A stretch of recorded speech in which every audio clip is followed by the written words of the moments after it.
दोस्तों, स्वागत है मेरे चैनल पर। और इस समय आप सुन रहे हैं गाथा छत्रपति शिवाजी राजे की आरजे प्रभाकर मोरे के साथ। उन तीरों में से एक तीर वीर बाजी की छाती में जा घुसा और बाजी का प्राणांत हो गया।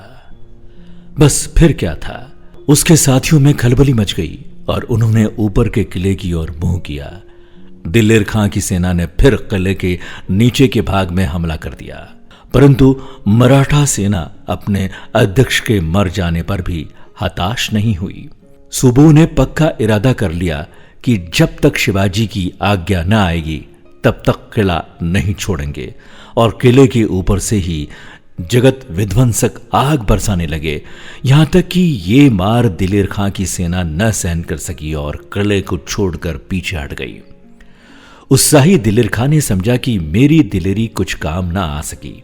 यद्यपि किलेदार मारा गया, परंतु तब भी किला अपने हाथ न आया।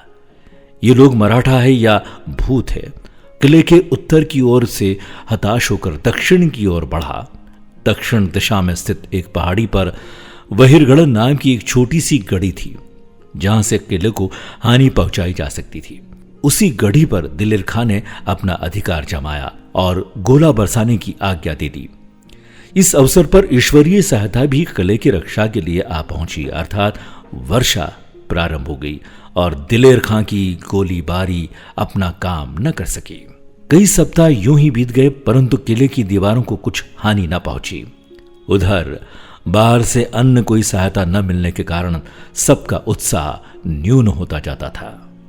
इतने में इन्हें समाचार मिला कि शिवाजी ने संधि की शर्तें ठहरा ली है, अर्थात जो किला दिलेर खां की दिलेरी से हाथ ना आया था, जिसकी रक्षा के लिए हजारों मराठों ने प्राणों की बाजी लगा रखी थी, जिसकी रक्षा में सुप्रसिद्ध वीर शेरबाजी मारा गया था, उसी किले को शिवाजी ने एक स्वप्न मात्र से हड़बड़ाकर, एक मिथ्या विश्वास से निर्मल होकर सहज ही शत्रु के हवाले कर दिया। ये सच है कि इस प्रकार के मिथ्या विश्वासों का ये फल था कि एक वीर से वीर और जान से खेल जाने वाली एवं आत्मा को नित्य मानने वाली भारत संतान थोड़े ही समय में दास्तां की जंजीर पहने अपने शुभ गौरव, विद्या, बुद्धि एवं मान सत्कार को तिलांजलि दे बैठी। इन्हीं मिथ्या विश्वासों से आर्यावत को कई बार पहले भी धोखा देकर नष्ट किया गया। इसी मिथ्या विश्वास ने इस समय शिवाजी की बुद्धि पर पत्थर डालकर उनसे उत्साह को धर दबाया। पहले हम बता चुके हैं कि शिवाजी ने राजा जयसिंह से संधि की शर्तें तय करने के लिए लिखा पढ़ी शुरू की थी।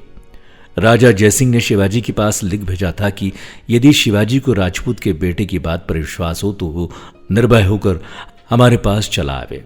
मैं उनको बादशाह से क्षमा करा दूंगा और इस बात की कोशिश करूंगा कि उन्हें शाही दरबार में आदर, सम्मान और ऊंचा दर्जा मिलता रहे। जयसिंह की इस प्रतिज्ञा पर विश्वास करके शिवाजी ने अपने की खबर पाई और अपने खेमे से बाहर होकर बड़े आदर के साथ उनसे मिला और अपने खेमे में आकर अपनी दाहिनी तरफ बैठाया। बड़ा सत्कार आदर किया और उत्साह और धैर्य से बात करने लगा। दूसरे दिन शिवाजी दिलेर खां से मिलने गया और अपने हाथ से पूर्णधर किले की संपूर्ण तालियां उसे सौंप दी। शिवाजी और जयसिंह के बीच संधि की ये शर्तें थी। जो भूमि मुगलिया सल्तनत शाही सरकार ने छीनी थी वो एकदम छोड़ दी जाए। शिवाजी उन 32 किलों में से जो उन्होंने बनाए थे अथवा छीने थे, 20 किले मुगल बादशाह को दे देवें और शेष 12 किले अपने अधिकार में रखे। साथ ही जिस किले के साथ जो भूमि जागीर लगी हो वो भी उसी के साथ रहे। शिवाजी के पुत्र संभाजी को, जिसकी उम्र 8 वर्ष की थी, 5000 का पुरस्कार मिले। शिवाजी को बीजापुर के राज्य पर कुछ अधिकार जागीर का 5 लाख पगोड़ा प्रतिवर्ष प्राप्त हो।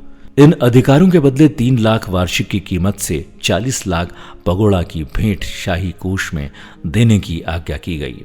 राजा जयसिंह ने इन शर्तों को पूरा करने के लिए अपने ऊपर भार लिया। औरंगजेब ने इसके उत्तर में जो पत्र लिखा था उसमें उसने भी शर्तें स्वीकार की थी।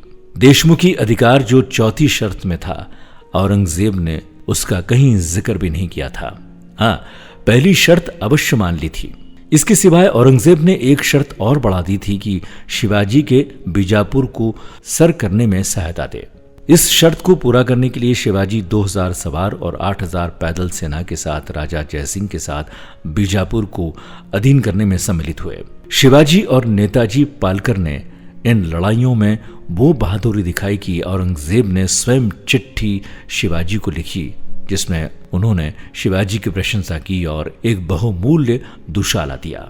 इसके बाद औरंगजेब ने फिर एक पत्र शिवाजी को लिखा कि मेरी ये इच्छा है कि शाही दरबार में बुलाकर आपका सत्कार किया जाए और फिर आपको आदर के साथ अपने राज्य में लौट जाने की आज्ञा दी जाए। राजा जयसिंह ने शिवाजी को विश्वास दिलाया कि वो स्वयं शिवाजी की स्वतंत्रता का जिम्मेदार है। इस विश्वास पर शिवाजी ने दरबार में जाने का इरादा किया। इस अवसर पर शिवाजी ने अपने सभी किलों का निरीक्षण किया और किले के अध्यक्षों तथा अन्य अधिकारियों को आज्ञा देकर रवाना हुए। अगले भाग में आप सुनेंगे दिल्ली दरबार और शिवाजी, गाथा छत्रपति शिवाजी राजे की आरजे प्रभाकर मोरे के साथ। दोस्तों, मेरे चैनल को सब्सक्राइब करें ताकि आपको नए नए वीडियोस देखने को मिल सकते हैं। और हाँ, ये वीडियो अगर आपको पसंद आया हो तो इसे लाइक करना ना भूलें और हाँ, शेयर जरूर करें ताकि औरों को ये जानकारी मिल सके। और इस वीडियो में यदि कमी हो तो उसे कमेंट्स बॉक्स में जरूर लिखें। आप मेरे चैनल पर क्या क्या और जानकारी चाहते हैं वो भी आप लिख सकते हैं।